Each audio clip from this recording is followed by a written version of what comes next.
የምግብ ቤት ድመት ያዘዝኩትን ፍርፍር እየጠበቅኩ ተቀምጫለሁ። የምግብ ቤቱ ማኔጀር ሴትዮ በተስተናጋጆች መካከል እየዞረች እንዴት አደራችሁ ትላለች። ፈገግታ አልባ ፊቷ ግን ለምን አደራችሁ የሚል መልእክት ያስተላልፋል። ቤት ውስጥ ያለው ተስተናጋጅ በጠቅላላ ስልኩ ላይ አቀርቅሮ ቲክታክ ይቀምላል። ፍጡር የፈጣሪ ነጸብራቅ ነው ይባል አይደል? ቲክታክን የፈበረከው ሰውዬ ከወገቡ በታች ያለው አካላቱ የከዳው መንቀሳቀስ የማይችል መጻጉ እንደሆነ ሰምቻለሁ። ደንበኞቹን በራሱ አምሳል በይዷቸው እግራቸውን እንዳይጠቀሙበት አድርጓቸዋል። የተቀመጥኩበት ቦታ ከጥቂት ወራት በፊት በረንዳ ነበር። ከቅርብ ጊዜ ወዲህ በመዲናይቱ የሚገኙት አብዛኞቹ በረንዳዎች የዶዘር ሰለባ ሆነዋል። ዶዘር ያልጎበኛቸው ምግብ ቤቶች በረንዳቸው ፊት ለፊት በጉርድ በርሚል ላይ የበቀሉ ጎረምሳ ዛፎችን መደርደር ፋሽን አድርገውታል። ይህ እንግዲህ የአረንጓዴ ዘመቻ ውጤት እንዳይመስልሽ። በረንዳ ላይ ተቀምጠው የሚበሉ ደንበኞቻቸውን ውጭ ላይ ከሚርመሰመሰው የቤት ተመልካች ለመከለል ነው። የጥንት ነገስታት ሕዝብን ምሳ በሚያበሉበት የግብር አዳራሽ ውስጥ ከፍ ያለ ቦታ ተቀምጠው ዙሪያቸውን በሸማ ጋርደው ይበሉ ነበር ይባላል። መናኛ እንጀራ የአፈር ገንፎ በመሰለ ዶኬ ወጥ አጣቅሶ የሚበላው ሰፊ ሕዝብ የጌቶችን የክት እንጀራና ወጥ አይቶ እንዳይቀና ዙፋንም እንዳያምረው ነው። በረንዳ ተቀምጦ መስተናገድ ከውጭ አየር ጋር ብቻ ሳይሆን ካለፈው ትውልድ ጋር የሚያቆራኝ ዕድል ነው። በረንዳ ላይ ተቀምጠን ስንስተናገድ ቅድመ አያቶቻችን በግራር ዛፍ ስር አረፍ ብለው የስንቃቸውን አገልግል ሲከፍቱ የተሰማቸው ስሜት ይጋባብናል። በላስቲክ ይሁን በቅጠል የተጋረደ በረንዳ ግን በረንዳ አይደለም፣ ግንባር ቀደም ሳሎን ነው።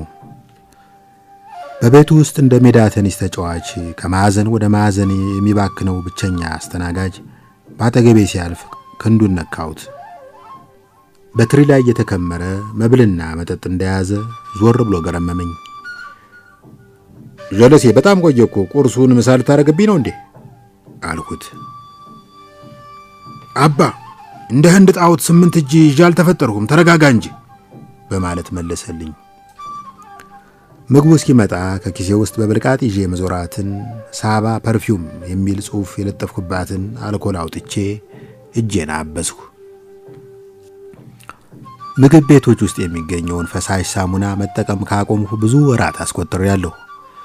ፈሳሽ ሳሙና ተብሎ በላስቲክ ተጠርዞ የሚቀመጠውን ግራጫ ብርዝ ከምን አይነት ኬሚካል እንደተቀመመ የሚያውቀው ቀማሚው ብቻ ነው። እዚህ ሀገር ለእጅ መታጠቢያ ብለው የሚያቀርቡልን ሳሙና በአውሮፓና በአሜሪካ አስፋልት ማጠቢያ ነው ሲባል ሰምቻለሁ። የሆነ ጊዜ ላይ ስሙን የማልጠቅሰው ምግብ ቤት ውስጥ ባገኘሁት ፈሳሽ ሳሙና ለ2 ሳምንት በተከታታይ ብታጠብ መዳፌ ያዞ ፍሬምባ መስሎ ቁጭ አለ። ክፍለ ሀገር ከተማ ይልቁንም መንገደኛ ከአውቶቡስ ወርዶ ምሳ በሚበላባቸው ምግብ ቤቶች ውስጥ ከእጅ መታጠቢያው ቧንቧ ጋራ በሲባጎ የተቆራኘ አጃክስ ሳሙና አይጠፋም። 2 ዓመት ወደ ጎረቤት ሀገር ዞር ብለህ ወደ ምግብ ቤቱ ትመለስ አጃክስየው ትንሽ ከጠረዙ ቅድም ከመሸራረፉ በቀር ሳያልቅ በነበረበት ታገኘዋለህ። ኤክስፓየር ዴት የሚባል ነገር አይሰራም። እንኳን ሳሙናው የታሰረበት ሲባጎ ራሱ የአገልግሎት ዘመኑን የጨረሰው በምርጫ 97 ላይ ነው። አጃክሱን የሚያመርተው ፋብሪካ ራሱ ሳሙና ማምረት አቁሞ ሳሙናውን ይሰራበት ከነበረው ንጥረ ነገር ቡልኬት ማምረት ጀምሯል። በመጨረሻ ያዘዝኩት እንቁላል ፍርፍር መጣ። በግራዬ በኩል ሞባይሉ ላይ የተደፋውን ተስተናጋጅ ቀና ብዬ በሹክሹክታና በዝምታ መካከል በሚጠራሞት ድምፅ እንብላ አልሁት። እግዚአብሔር ይመስገን አልሰማኝም። በቀኝ በኩል ወደፊት ለፊቴ ስመለከት አንድ ሰውዬ ጀርባውን ሰጥቶኝ ተቀምጧል። ጀርባውን ብቻ ቢሰጠኝ በምን እድሌ! ከሱሪው ቅጽር አምልጦ የወጣ ገሚስ መቀመጫው ከነፍንጭቱ ተጋልጦ ላይን ይዘገንናል። የደንበኞችን የምግብ ፍላጎት ለመቆለፍ በጠላት የተመደበ ሰው ሳይሆን አይቀርም። አንዳንዴ ሳስበው የባህል ሚኒስቴር በመዲናይቱ የሚገኙ ወንዶች ባለማንገቻ ሱሪ እንዲታጠቁ በአዋጅ ማዘዝ አለበት። አለበለዚያ ምግብ ቤቶች የደንበኞችን ጀርባ የሚጋርዱ ወንበሮችን መጠቀም አለባቸው። አይኔ ከሰውየው ጀርባና ጎራባቾቹ ሲሸሽ አንዲት ውብ ሴት ላይ አረፈ። የጣዝማ ወለላ ቀለም ያለው ፊት አላት። በጥበብ የተቀረጸ ራሷን በሂጃብ ሸብ አድርገዋለች። ያም ሆኖ አፍንጫዋ ላይ የወርቅ ጤዛ የምትመስል ጌጥ ለጥፋለች። እንደ ቀሚስ የሚቃጣው ሱሪ አድርጋለች። በቤት ውስጥ ካለው ተመጋቢ መሃል ስልኳ ላይ ያላቀረቀረች እሷ ብቻ ናት። በልጅነቴ ባነበብኩት 1001 ሌሊት በተባለው የተረት መጽሐፍ ውስጥ የማውቃትን አንዲት ልዕልት መሰለችኝ። ዞር ብላ እንድታየኝ ስለፈለኩ ከፊት ለፊቴ ያለውን የጨው ብልቃጥ ጣልኩት። 2 ሰዓት የወጥ ማጣፈጥ የሚችል ጨው ሰውቼ ራሱ ትኩረቷን ማግኘት አልቻልኩም። ሁላችንም የትኩረት ተመጽዋቾች ነን። አንዳንዶቻችን ግን ላፊ እንፈልጋለን። በዚህ ዘመን ምንም ካለ መታወቅ በነውር መታወቅ የሚመርጡ ሰዎች ጥቂት አይደሉም። ከአዋሬ ወፍጮ ቤት ዱቄት የተጫነ አህያ የሚነዳ በቀለ የሚባል ሰውዬ ትዝ ይለኛል። ዘወትር በሚለብሳት የዱቄትና የአቧራ ብናኝ በጠገበች ካናቴራው ላይ አነዳዴ ላይ አስተያየት ካለዎት በዚህ ስልክ ይደውሉ የሚል ማስታወቂያ ሰፍሯል። የሆነ ጊዜ ላይ ድንግልና ለባል እንጂ ለፍቅረኛ አይሰጥም የሚል መፈክር የተጻፈበት ሰሌዳ ተሸክሞ ይዞር የነበረውን ወጣትም አረሳውትም። የከተማው አድማ በታኝ የማያሰጋው ብቸኛው የአደባባይ ሰልፈኛ ይመስለኛል። ይህ ወጣት ከጥቂት ጊዜ በኋላ በጣም ዝነኛ ሆነ። ድንግል አድናቂና አፍቃሪ ሴቶች ይከቡት ጀመረ። ከጥቂት ሳምንታት በኋላ ላፈቀሩት ሰው እንኳን ድንግልና ሕይወት ይሰጣል የሚል ጽሑፍ የሰፈረበት ሰሌዳ ይዞ ሲዞር ታየ። ለተልኮ የሚኖር ትውልድ ሲያልፍ ለትኩረት የሚኖር ትውልድ ይተካል። ብዙም ሳይቆይ አንድ ጠቦት ድመት ከእግሬ ስር እየተርመጠመጠ መጮህ ጀመረ። ከትዬ የመናሹ ምግብ ቤት እስከ ዘመናዊ ሬስቶራንቶች በነበረኝ የተስተናጋጅነት ታሪክ የተረዳሁት አንድ ነገር አለ። አብዛኞቹ ምግብ ቤቶች በትርፍ ጊዜያቸው ድመት የሚያረቡ ይመስለኛል። ከፍርፍሩ ቆንጥሬ ጣልኩለት። እንቁላሉን ብቻ ለቅሞ ካጣጣመ በኋላ እንደገና ጩኸቱን ቀጠለ።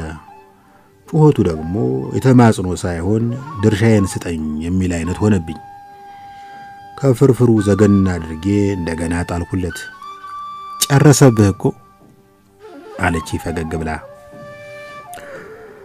የተፈጠርኩበት ዓላማ ከእንስሳትና ከእጽዋት ጋር ተካፍሎ ለመብላት ነው። እኔ ቆንጆ ለእንስሳት ጥልቅ ፍቅር አለኝ። ይልቁንም ለድመት ያለኝ ፍቅር በቃላት የሚገለጽ አይደለም።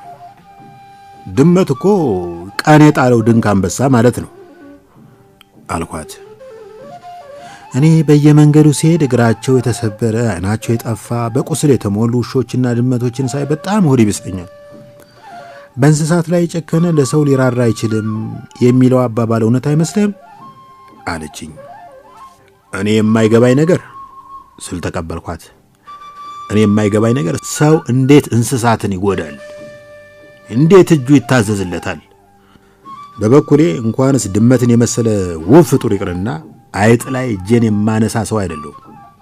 የሚገርምሽ ነገር እኔ አፓርታማ ውስጥ ካሉ ታይጦች ውስጥ ግማሾቹ በደም ብዛት፣ ግማሾቹ በርጅና ነው የሚሞቱት። የኔ የቆሎ ጓደኞቼ እነማን እንደሆኑ ታውቂያለሽ?